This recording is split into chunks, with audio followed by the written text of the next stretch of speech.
6 anos morando junto. Marido quer reconhecer a união estável no regime da separação total de bens.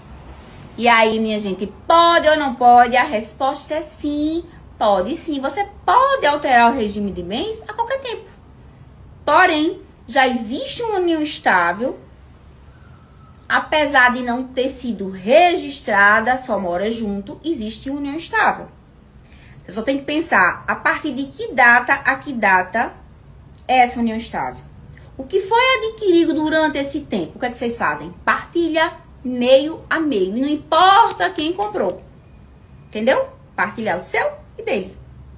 E aí vocês fazem, né, a união estável no regime da separação total de bens. O que não pode é você, com medo de perder o marido maravilhoso, assinar e depois chegar no judiciário e falar que foi coagida, que não sabia o que estava fazendo. Não cola.